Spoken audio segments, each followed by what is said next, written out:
It's really weird to me that this is my first time talking about Super Monkey Ball on this channel. I actually go way back with this series. Between playing the original Monkey Ball arcade game, Banana Joystick and all, at an arcade as a kid, and Super Monkey Ball Jr. being one of the first games I got with my childhood Game Boy Advance, I've had basically a lifetime of experience playing some form of Super Monkey Ball. That doesn't mean I'm any good at it though. It's a miracle I can even beat the standard difficulty stages in any given Monkey Ball game. But anyways, thanks to Sega themselves, I'm talking about the newest balls to the wall monkey rolling adventure, Super Monkey Ball Banana Mania. And I really do mean thanks to Sega there, since they were kind enough to hook me up with a review copy a few weeks back, and I'm just now diving into it now cause, well, I'm midway through moving across the country. Anyways, for the sake of this Stuff We Play dive, I'll be looking at Banana Mania on both the PlayStation 4 and PlayStation 5, cause why not? And full disclosure, yeah, I know Banana Mania isn't a completely new game. Banana Mania is a pretty dang straight remake of stages and minigames from Super Monkey Ball 1 and 2 on the GameCube. Well, maybe it's more accurate to call it a modern update on Super Monkey Ball Deluxe, which was an update of Monkey Ball 1 and 2 smushed together that was released for the original Xbox. And there was also a PS2 version, but we don't talk about that. Anyways, the Deluxe comparison really works here since that release had some exclusive stages of its own. And, in a neat twist, all of the Deluxe stages are also available in Banana Mania as an unlockable. And that's not the only unlockable you can get here. Extra character skins, outfits, even the jump from Banana Blitz, it's all really cool. And well, I guess we need to back up a bit. For those of you who have never played Monkey Ball before, what can you expect here? Well, it's simple. You put a monkey in a ball and then rotate the stage around them to guide them to an exit. It sounds simple, basically a glorified marble maze, but the puzzle solving and gravity shenanigans involved can be quite tricky, especially when stuff such as launchers, portals, or switches are involved. Monkey Ball games are notorious for their difficulty curve. It's why, as someone who played a lot of Monkey Ball as a kid, a lot of Banana Mania felt simultaneously like visiting an old friend and like reliving trauma. Stages such as Launchers, Entangled Path, and Soft Cream will always hold special places in my nightmares. And that's just as far as story mode stages go. Oh yeah, the story mode from Super Monkey Ball 2 returns in its entirety. And that's along with a variety of more traditionally arcadey modes, the base ones separated by difficulty, just like in the old days. Anyways, that's story for those unfamiliar. Dr. Bad Boon wants to steal all the bananas, so you gotta go lay the smackdown on him by completing a bunch of stages spread throughout 10 worlds. I really love the presentation style here too, even though it's completely different than the original. I don't know what it is, but watching all the monkeys watch the events of the story play out on TV at the start and end of each world is really kind of charming. I do miss the nonsensical voice acting though. I guess magical spell is no longer I Poo. Oh, there is this fantastic vocal track though. Hello Banana really gets you pumped to play the game every time I hear it. And perhaps that's good, as there's a lot of different modes unlockables here. Gold Banana mode, reverse mode, DX stages, master stages. Sega was even kind enough to send me a couple of DLC packs. So, you ever want Sonic the Hedgehog in Monkey Ball? What do you prefer classic character designs? Monster Rancher? Frickin' Hello Kitty? You know what, screw it, I'm just gonna throw Dreamcast in the Monkey Ball. It all seems like the perfect Monkey Ball experience, especially on the PS5 here where, from my experiences, it looks beautiful and runs buttery smooth. Though, I have a few issues that may drag it down, especially for longtime fans. First off, we gotta talk controls and physics. And I know this is coming from someone who didn't play the GameCube games until she was an adult. Monkey Ball Jr. and Deluxe were what I had on hand most of the time as a kid. Anyways, on the GameCube, the control feels so tight, like it was tailored for the GameCube joystick, which is funny seeing as, again, this series started in the arcades. That tightness was gone a bit in the Xbox version, and it doesn't feel quite right in Banana Mania either. I can't really place it. I think someone who's more of an expert in this series could put it into words better than I ever could, but I guess it just feels a little bit looser here, but not imprecise, if that makes sense. If this is your first time playing, you'll probably have no idea what I mean, but if you've played Monkey Ball before, you'll understand why a lot of folks who play the Steam version of Banana Mania tweak their settings there a bit. Now, with that said, I did get used to it. On the whole, I'd say the physics feel fine once I got used to them, even if some stages definitely gave me more trouble than I remember. I mean, I did end up beating story mode. Ignore the fact I need to use either the slowdown option or the stage skip abilities, sparingly mind you, because some of these stages were kicking my ass. Also, before anyone complains about those additions, those are good features, makes the game accessible. This difficulty curve is basically a sucker punch. I got a little off track. What I'm saying is that the controls and physics are perfectly serviceable, not perfect. Well, in the main game mode anyways. See, the beautiful thing about Monkey Ball is that the main game is only really about half the game, maybe 3/4 of it.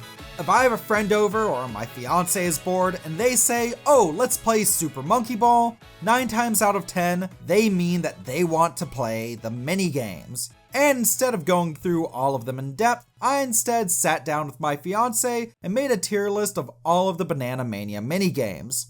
You're welcome. To start, you may ask why we have split Monkey Golf into 2 categories. Well, it's quite simple. One mode is regular golf, and that shit sucks no matter if it has monkeys in it or not. I don't even like Wii Golf. However, the other is mini golf, and the mini golf mode in Monkey Golf is honestly really good. Yeah, I know I'm weird. I really love mini golf, can't stand the adult version. Anyways, Monkey Golf mini golf is really fun. Some of the holes are rather tricky, sure, but that's part of the fun of it to me.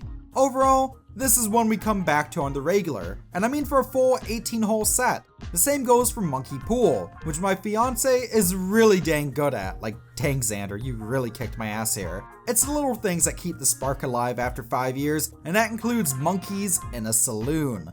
It's just good pool. It's addicting and has a lot of different rule sets, and I'm a big fan. Moving down a tier, we get to Monkey Target. If this were Super Monkey Ball 1, this would be S tier, and probably the Monkey Ball 2 version as well. However, in Banana Mania, the controls just aren't nearly as good as in the originals. I basically had to relearn how to play this one. It's honestly just really twitchy here, but I soon realized there's a bit of a trick to it. When you open your ball, just lean back on the joystick ever so slightly, and I mean very slightly. You have to be kind of precise with it, and it kind of takes a few rounds to actually get anywhere on any of the targets instead of just plummeting straight into the ocean. Again, twitchy as hell, but after a bit, Xander and I really started to have a lot of fun with it. Monkey Shot is basically a Monkey Ball light gun game, albeit you have to use a controller to move the cursor. Not one I come back to a ton, but it's solid. I mean, goodness, it's a Sega rail shooter mode. This company made the House of the Dead back in the day, and I ever so slightly feel a bit of that in this mode. And then there's Monkey Tennis. Look, it's tennis, it's fine. You have fun when you get into the groove. It's not anything super special, but you know what? You want some solid tennis? Here's some solid tennis. Below that, I'd put both Monkey Soccer and Monkey Fight. Monkey Fight was actually one of my favorite minigames back in the day, especially in Junior where I played the hell out of it. That and mini golf. Again, I'm really into that Monkey Ball mini golf.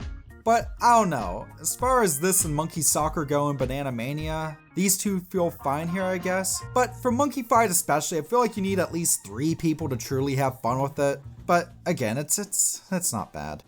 Below that are Monkey Bowling and Monkey Dogfight. If I had to play one of those two, I'd choose bowling, but I really have no reason to play either in a world where Wii Sports Resort exists.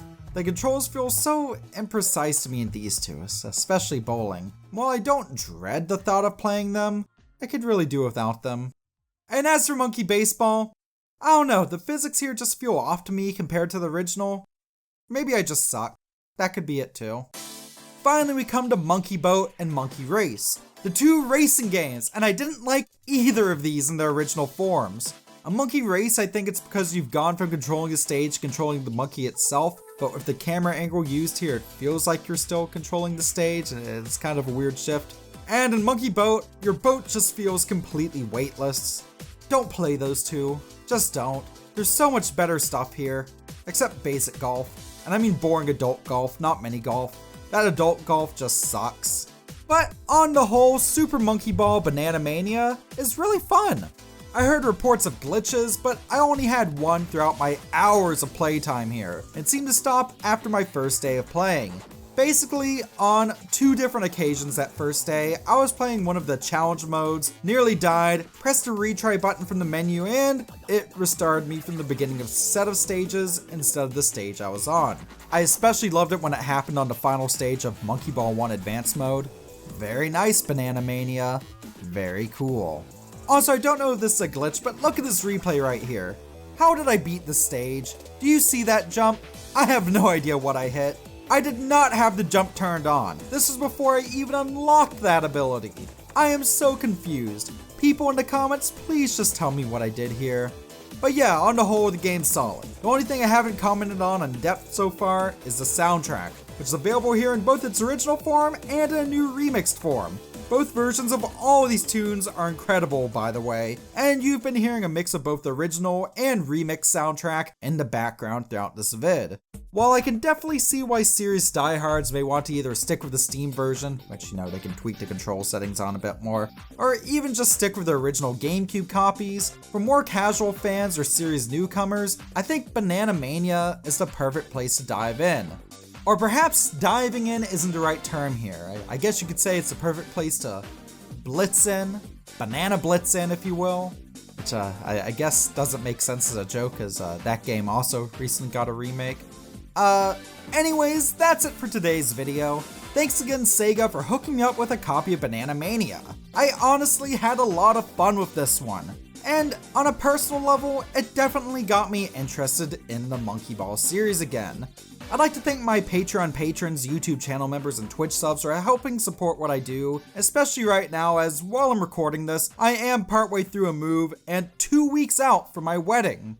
So yeah, thank you all very much for watching, stay classy, and I'll see you next time.